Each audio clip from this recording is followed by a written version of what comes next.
Finally চলে এসেছি আমাদের বাগানে।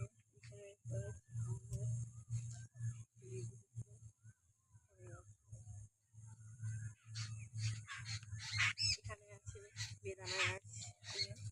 বেদানা গাছ এখন কিন্তু ফল হয়নি বেদানা। আর দেখো পাখি লেবুতে ভরে গেছে এই গরমে শরবত খাওয়ার জন্য। একদম খুব গাছে ভর্তি। নিচের দিকে অতটা হয়নি, নিচের দিকে থাকলে লোকেরা ছিঁড়ে নিয়ে চলে যাবে, সেই জন্য ওপর দিকে হয়েছে। আর একটা হচ্ছে এই যে থাইল্যান্ড, এটা কি মৌসুম্বি? এটা মৌসুমি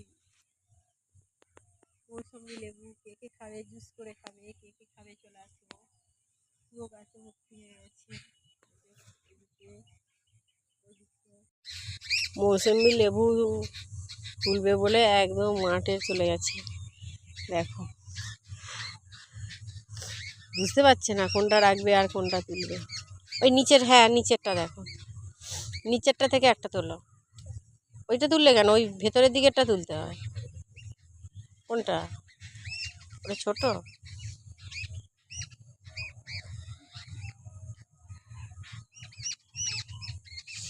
এরকম কিছুই হয়নি, কিন্তু বেদানাগুলো কেন হয়নি বলো তো? বেদানা পাওয়া যায় না, বেদানা একটা পাওয়া যায় না, বেদানা সব তুলে নিয়ে চলে যায়। নোটে শাক,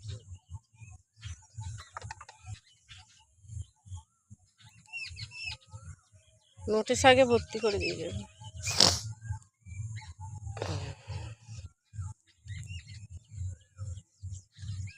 আর এই লাল নোটেগুলো তো একদম ঘরেতে ভর্তি হয়ে গেছে।